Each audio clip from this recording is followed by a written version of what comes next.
Hello students, good morning everybody. देखो, आज मैं 9th क्लास की एसएसटी की बुक लेके आया हूँ, इकोनॉमिक्स। 9th क्लास में एसएसटी में 4 बुक्स हैं एनसीईआरटी की: हिस्ट्री, जियोग्राफी, डेमोक्रेटिक पॉलिटिक्स और इकोनॉमिक्स। मैंने हिस्ट्री का एक चैप्टर ख़त्म कर दिया है। जियोग्राफी का भी एक चैप्टर है, उसमें शायद एक वीडियो और जाना है। डेमोक्रेटिक पॉलिटिक्स का इसके बाद लूँगा मैं। अभी मैं इकोनॉमिक्स का ले रहा हूँ। तो इकोनॉमिक्स में जो आप लोगों का फर्स्ट चैप्टर है, देखिए ये बुक है,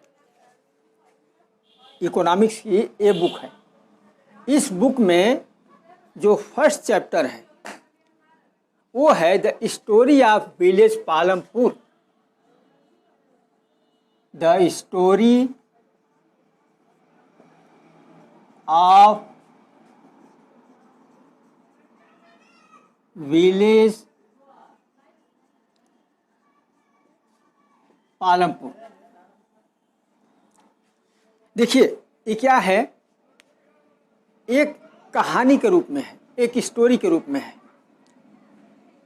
हम लोगों के देश में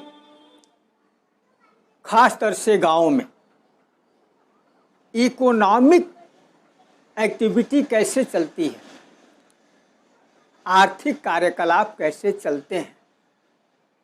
तो राइटर ने या बुक में एक काल्पनिक एक विलेज को ले लिया हुआ है। हालांकि एक राइटर ने इसको लिखा हुआ है, एक किताब लिखी हुई है, और आमतौर से बुलंदशहर के एक गांव का ही जिक्र है इसमें। लेकिन ये जो पालमपुर लिया हुआ है नाम, इसको आप इमेजिनरी मान सकते हो, काल्पनिक नाम है। उस गांव की, पालमपुर गांव की स्टोरी बता रहा है, उस गांव में क्या क्या चीज़ें होती हैं। तो कह रहा है कि वेस्टर्न यूपी में पालमपुर एक गांव है, और उस गांव से लगभग 3 किलोमीटर दूर एक बड़ा गांव है, ठीक है, ये अपेक्षा जो सड़कों से जुड़ा हुआ है, सड़कें भी ठीक ठाक हैं, जिसका नाम रायगंज है। रायगंज भी अच्छी सड़कों से एक छोटे टाउन, स्मॉल टाउन शाहपुर से जुड़ा हुआ है। यहाँ से पालमपुर से रायगंज या रायपुर से शाहगंज जाने के लिए ट्रांसपोर्ट सिस्टम अच्छा है।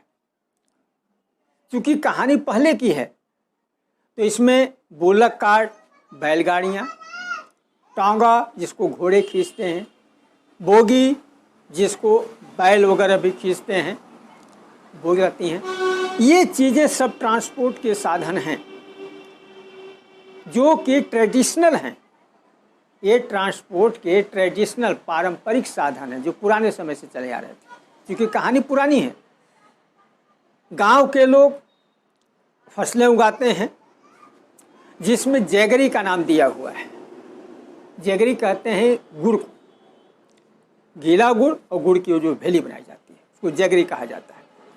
अब लोग आने जाने के लिए या जैगरी वगैरह सप्लाई करने के लिए मोटरसाइकिल, मोटर व्हीकल का उपयोग करते हैं, जीप का उपयोग करते हैं, दूसरी और मोटर गाड़ियां हैं, ट्रैक्टर हैं, ट्रक हैं। इन सभी चीज़ों का उपयोग लोग अपने ट्रांसपोर्टेशन के रूप में कर रहे हैं। कह रहा है कि पालमपुर गांव में लगभग 450 परिवार रहते हैं, अलग अलग कास्ट के हैं। कुछ परिवार बहुत संपन्न हैं, उनके पक्के मकान हैं, ज़्यादा एरिया में हैं, ईंट के बने हुए सीमेंटेड हैं, अच्छे अच्छे मकान हैं। जिनको कि जनरल कास्ट या थोड़ा सवर्ण या अमीर लोग हैं। कुछ दूसरे कास्ट के लोग भी हैं, अगर हम कहें इनको दलित या शेड्यूल्ड कास्ट, वो लोग भी हैं, वो बहुत ही गरीब हैं। वो गांव से थोड़ा बगल में ही या किसी एक किनारे कच्चे झोपड़ी, घास फूस या मिट्टी के मकान बना के रहते हैं। तो ये जो परिस्थितियां हैं ये गांव की, वो थोड़ा सा आपके सामने रख रहा है। उस गांव में इलेक्ट्रिक कनेक्शंस भी हैं, बिजली की सप्लाई है, मैंने अभी बताया ट्रांसपोर्ट के लिए सड़कें हैं, इरिगेशन सिंचाई की सुविधाएं हैं। वहाँ 2 प्राइमरी स्कूल हैं, एक हेल्थ केयर सेंटर भी है, छोटा हॉस्पिटल भी है। अब इन जगहों पर आमतौर से उस गांव में बता रहा है कि 2 तरह की एक्टिविटी हैं, 2 तरह के कार्यकलाप हो रहे हैं। एक तो फार्म एक्टिविटी, दूसरी non farm activities. Farm activity क्या होती है? खेती करना, एग्रीकल्चरल वर्क, जिसमें बीज बोना, फसल की कटाई करना, सब्जी उगाना, धान, ये फार्म एक्टिविटी कहलाती है। नॉन फार्म एक्टिविटी में उसके अलग सपोर्टिंग के रूप में दूसरे काम होते हैं, जैसे शॉपकीपिंग, दुकान खोल लेना। कुछ लोग गाड़ियाँ चलाते हैं, पालमपुर से शहर तक गाड़ियाँ चलाते होंगे। कुछ लोग बढ़ई का काम, कुछ लोग लोहार का काम, कुछ लोग कुम्हार का काम, ये अलग अलग काम करते हैं। तो इसको कहते हैं नॉन फार्म एक्टिविटीज़। ये खेती नहीं करने वाली चीज़ है। Farm activity, non farm activity. अब ऑर्गेनाइजेशन ऑफ प्रोडक्शन, जो उत्पादन होता है, उत्पादन के लिए संगठन कैसे बनाया जाता है। हर चीज़ के लिए प्लानिंग करनी पड़ती है, कोई भी काम में प्लानिंग करनी पड़ती है। कह सकते हैं फैक्टर्स ऑफ प्रोडक्शन, प्रोडक्शन लेने के लिए कौन कौन से फैक्टर हैं, कौन कौन से कारक हैं, या कौन कौन से ऑर्गेनाइजेशन। तो 3 चीज़ें मुख्य हैं उत्पादन में, 3 चीज़ें मुख्य आती हैं। लैंड, ज़मीन, लेबर, वर्कर, मजदूरी काम करते हैं, और तीसरा है फिजिकल कैपिटल, पैसा जिसको कहते हैं। ज़मीन, मजदूर या आदमी, मैन पावर, और तीसरी फिजिकल कैपिटल या पैसा, पूंजी जिसको बोलते हैं। तो 3 चीज़ें हैं। नंबर 1 लैंड, नंबर 2 लेबर या मैन पावर,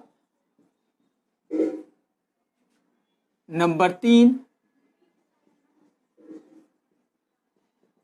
फिजिकल कैपिटल, जिसको पूंजी कहा जाता है। जमीन, मैन पावर, मनुष्य काम करने, मजदूर, और पूंजी, ये 3 चीज़ें हो गई। अब देखिए, किसी भी काम को करने के लिए जमीन तो सबसे पहले चाहिए, जमीन सबसे पहले चाहिए। उसके बाद वहाँ जो भी मशीनें लगनी हैं, मशीनों को चलाना है, तो वो लेबर चाहिए, सामान उठाना, रखना, लोड, सब काम के लिए, और इन सब कामों के लिए पैसा चाहिए। तो फिजिकल कैपिटल की हम बात करते हैं सबसे पहले, ये सबसे अधिक महत्वपूर्ण है।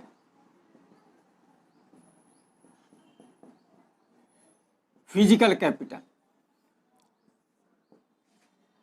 देखिए, फिजिकल कैपिटल में इसको हम 3 भागों में बांट लेते हैं। नंबर 1 फिक्स्ड कैपिटल, और नंबर 2 वर्किंग कैपिटल,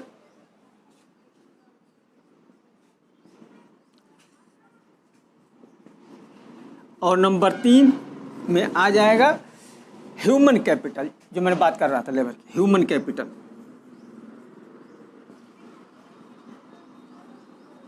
देखो, हमने एक तरह से फिजिकल कैपिटल को 3 भागों में बांटे, fixed capital, working capital, human capital. Fixed capital क्या है? हम जो मशीनरी, जो टूल्स खरीदते हैं, जो बिल्डिंग बनवाते हैं, मान लीजिए हमने खेती करने के लिए ट्रैक्टर खरीदा, हमने ट्यूबवेल पंपिंग सेट लगवाया, हमने कुछ और मशीनरी खरीद ली, कुछ और टूल्स खरीद लिए, कोई फैक्ट्री लगानी है, बड़ी सी बिल्डिंग बनवा लिया, बड़ी बड़ी मशीनें लगवा ली, ये फिक्स्ड कैपिटल है। ये हमेशा रहती है, ये कहीं जाती नहीं है आपके पास, इसलिए फिक्स्ड। टूल्स, मशीनरी और बिल्डिंग, ये 3 जो हैं फिक्स्ड कैपिटल कहलाती हैं, स्थायी पूंजी। और उसके बाद वर्किंग कैपिटल, अगर आपने कोई फैक्ट्री वगैरह लगा ली, कुछ कर लिया, तो काम करने के लिए पैसे, आपको रॉ मटेरियल चाहिए जिससे आपको कोई सामान बनाना है, वो तो आपको खरीदना पड़ेगा कहीं से। तो रॉ मटेरियल के लिए वर्किंग कैपिटल चाहिए, मनी इन हैंड चाहिए। Money in hand, money in hand क्या होता है? जो मजदूर आपके यहाँ काम करेंगे, आप उनको पेमेंट देंगे तो आपको पैसा चाहिए ना, पेमेंट्स के लिए आपको मजदूरों को पेमेंट देना पड़ेगा, उसके लिए आपको पैसा चाहिए। और उसके बाद और भी कोई चीज़ खरीदनी पड़े, मान लीजिए आप खेती कर रहे हैं, आपको खाद खरीदना है, आप कुछ और करना है, तो उसके लिए अदर एक्सपेंसेस, इसके लिए भी आपको पैसा चाहिए। मतलब वर्किंग कैपिटल रॉ मटेरियल के लिए, और हाथ में पैसा चाहिए, पेमेंट्स देना है, दूसरी और कोई चीज़ खरीदनी पड़ गई वो सब करना है। और ह्यूमन कैपिटल में क्या आएगा? Skilled and unskilled worker. देखिए, मशीन चलाने के लिए इलेक्ट्रीशियन, मैकेनिकल इंजीनियर, ये सब लोग होते हैं। अगर फैक्ट्री लेवल पर कुछ करना है तो वो पढ़े लिखे वेल क्वालिफाइड लोग होते हैं। ऑफिस में लोग होते हैं, वेल क्वालिफाइड लोग होते हैं। तो ये होते हैं स्किल्ड, प्रवीण लोग, एक्सपीरियंस लोग जो पढ़े लिखे हैं। और हाथ से काम करने वाले अनस्किल्ड लोग जो कि पढ़े लिखे नहीं हैं। अब देखिए, ये लगभग फिक्स्ड कैपिटल, वर्किंग कैपिटल और ह्यूमन कैपिटल, ये लगभग 3 चीज़ें तो बांटी गई हैं। अब इसके बाद मैंने जो आपको बताया है लैंड और लेबर। अब ज़मीन का देख लीजिए, इसके बाद हम लैंड, इसको था मैं मिटा दूँ। अब हम सीधे सीधे ज़मीन पर आते हैं, लैंड पर आते हैं। मान लीजिए खेती ही करना है, तो खेती के लिए उस तरह की ज़मीन चाहिए। लैंड इज, चलो हम एक चीज़ बता दें, हमारे देश में जो खेती की ज़मीन है वो फिक्स है। कोई भी ज़मीन बढ़ती नहीं है। लेकिन यहाँ हम लोग बात कर रहे हैं इकोनॉमी की, एग्रीकल्चर से संबंधित, तो एग्रीकल्चरल लैंड बिल्कुल फिक्स है। अगर आपकी बुक में 1960 से लेकर 2012 तक की रिपोर्ट दी हुई है, वो टेबल आप लोग देख लीजिएगा। बहुत कम ज़मीन इंक्रीज हुई है, एग्रीकल्चरल लैंड जो है बहुत कम इंक्रीज हुई है। जहाँ 1960 में 140 मिलियन हेक्टेयर थी, वहाँ जाके 160 हुई 2012 में। तो बहुत कम ज़मीन का इंक्रीजमेंट हुआ है, खेती के लिए बहुत कम ज़मीन बढ़ी है। अगली जनसंख्या अगर देखें, दूनी से ज़्यादा होगी। चलो वो बात अलग डिस्कस करने को, हम लोग अलग डिस्कस किया जाएगा। यहाँ फिक्स्ड लैंड एरिया कर सकते हैं इसको, कि जो लैंड इज फिक्स्ड, मतलब फिक्स्ड लैंड एरिया, जो एग्रीकल्चरल एरिया है बिल्कुल फिक्स है। हम लोग मेजरमेंट कैसे करते हैं इसको? हेक्टेयर में नापते हैं। हेक्टेयर, बीघा, एक एकड़ भी कहते हैं। उसके बाद कहीं डिसमल और कहीं कहीं बिस्वा ऐसे भी कहते हैं, गिंटा भी कहीं कहीं कहते हैं। आमतौर से 1 हेक्टेयर की एरिया अगर ये स्क्वायर में नापा जाए, ऐसे स्क्वायर में नापा जाए अगर, तो एक साइड 100 मीटर की होती है। एक साइड जो है इसकी 100 मीटर, 100 है, ये 1 हेक्टेयर माना जाता है। इक्वल टू 100 मल्टीप्लाई कर दीजिए, ये 1 हेक्टेयर माना जाएगा। ठीक है ना। अब देखिए, जब जमीन फिक्स है, जमीन नहीं बढ़ रही है, तो हम अपने आवश्यकताओं की पूर्ति के लिए ज़्यादा उत्पादन कैसे कर सकते हैं? ट्रेडिशनल क्या था? एक खरीफ की फसल हो रही है, रबी की फसल हो रही है। खरीफ की फसल में ज्वार बाजरा बो दिया, रबी की फसल में कुछ गेहूं वगैरह बो दिया, आलू वगैरह बीच में बो दिया, और जो खाई कभी बीच में आया तो उसमें गन्ना वन्ना बो दिया। यही ट्रेडिशनली खेती होती थी। ज्वार बाजरा कुछ हल्का फुल्का खाने के लिए या जानवरों के लिए चारे के रूप में काम आ गया, फॉडर के रूप में काम आ गया। ये रबी की फसलें हैं जिसमें पानी नहीं लगता है। रबी की फसलों में, वो खरीफ की फसलें हैं, रबी की फसलों में व्हीट है, बार्ली है, ये सब चीज़ें हैं। साथ में पोटैटो वगैरह बो दिया जो अक्टूबर नवंबर में बोते हैं, और इनमें भी पानी की मात्रा कम पड़ती है। जो हुआ उत्पादन उसमें से अपने खाने के लिए, कंजम्पशन के लिए रख लिया, जो एक्सेस हुआ, सरप्लस हुआ, थोड़ा बहुत बेच दिया। शुगर केन गन्ना उगाया जाता है, एक बार बो दिया 2 साल तक उसको काटा जाता है, साल भर उसके आगे भी, तो उसको जैगरी, जो गुड़ बनता है उसको जैगरी कहा जाता है। वो लोग अपने काम भर रख के बाकी बाजार में सरप्लस उसको बाजार में बेच देते हैं, थोड़ी बहुत इनकम हो जाती है। अब इरिगेशन सिस्टम, सिंचाई की जो तरीके थे पारंपरिक, जो इरिगेशन सिस्टम था पारंपरिक, बहुत ही इनइफेक्टिव। कुएं से पानी निकाल के खेत में करना, बैल से और मैनुअल। उसके बाद पर्शियन व्हील का वो हुआ, पर्शियन बोलते हैं रहट को, पट्टे में बाल्टियां लगी होती है, बैल घूमता है गोल गोल, या मोटर, बिजली की मोटर होती है, उससे पानी थोड़ा थोड़ा बाल्टी बाल्टी पानी निकलता रहता है, गिरता रहता है और जाता रहता है नाली से। बहुत ही अनइफेक्टिव, सिंचाई ही नहीं हो पाती थी। तो जब इरिगेशन के साधन है तो प्रोडक्शन ज़्यादा कैसे होगा? खास तौर से प्लेन्स एरिया और कोस्टल एरिया में तो प्लेन होता है तो कोई दिक्कत नहीं, चलो हो जाती थी, बरसात वरसात से सिंचाई साधन हो जाते थे। लेकिन जो डेक्कन प्लेट्यूज हैं वहाँ तो पानी ही नहीं बरसना, वहाँ तो बहुत कम बारिश होती थी, वहाँ उत्पादन भी बहुत कम होता था। आम तौर से अगर ये कहा जाए कि ट्रेडिशनल पीरियड में, या थोड़ा 1970 से पहले कह लें, 1970 से पहले, पूरी फार्मिंग बरसात पर निर्भर थी, रेनफॉल पर निर्भर थी। बरसात अच्छी हो गई तो फसलें अच्छी हो गई, नहीं बरसात हुई तो फसलें नहीं हुई। बरसात हो भी नहीं तो 2 ही फसलें मुख्य रूप से हो पाती थी, खरीफ और रबी की। लेकिन जैसे जैसे आवश्यकता बढ़ने लगी, जनसंख्या बढ़ने के साथ आवश्यकता बढ़ने लगी, तो ज़मीन का उपयोग भी कई तरीके से बढ़ने लगा।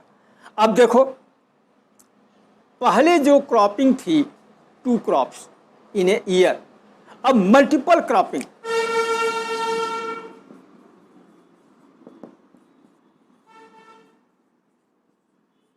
Multiple cropping. मल्टीपल क्रॉपिंग क्या है? एक साल में कई तरह की फसलों का उत्पादन करना, ठीक है। इसको मॉडर्न फार्मिंग मेथड अपनाया गया। इसके लिए मल्टीपल क्रॉपिंग के लिए मॉडर्न जो टेक्निक्स थी, जो मॉडर्न फार्मिंग के मेथड थे, वो अपनाए गए। उसी समय लगभग 60-70s में ही यहाँ पर ग्रीन रिवॉल्यूशन शुरू हुआ, जिसको आप लोग हरित क्रांति से नाम से जानते हैं। ग्रीन रिवॉल्यूशन, ग्रीन रिवॉल्यूशन में सरकार ने कुछ प्राइवेट ज़मीन, कुछ गवर्नमेंट की ज़मीन, गवर्नमेंट की एरिया जो कम्युनिटी वाली एरिया कहलाती है, और कुछ प्राइवेट लोगों ने, गवर्नमेंट ने जगह जगह सरकारी ट्यूबवेल लगवाए इरिगेशन बढ़ाने के लिए। प्राइवेट लोगों ने भी बैंक से लोन लेके अपने पैसे से छोटे छोटे पंपिंग सेट या पंप सेट लगवाए, इरिगेशन को बढ़ावा दिया गया। इरिगेशन को बढ़ावा देने के साथ हाई यील्डिंग वैरायटीज सीड की मंगाई गई बाहर से, या यहाँ वैज्ञानिकों ने बनाई। ज़्यादा उत्पादन देने वाले बीज, अच्छी क्वालिटी के बीज, उसको कहते हैं high yielding varieties of seed HYE, ये मंगाए गए बाहर से या यहाँ बनाए गए उन बीजों से ज़्यादा उत्पादन होता था। दूसरी चीज़, इरिगेशन की व्यवस्था अच्छी की गई। तीसरी चीज़, केमिकल फर्टिलाइज़र का उपयोग किया गया। जहाँ पहले गोबर और ग्रीन मैन्योर यूज होता था, वहाँ यूरिया, पोटाश, ये केमिकल फर्टिलाइज़र का यूज ज़्यादा शुरू हुआ। कीड़े मकोड़े न लगे इसके लिए पेस्टिसाइड्स का उपयोग शुरू हुआ। ये सारी चीज़ें, मतलब high yielding varieties of seed, उसके बाद इरिगेशन, उसके बाद केमिकल फर्टिलाइज़र और पेस्टिसाइड्स,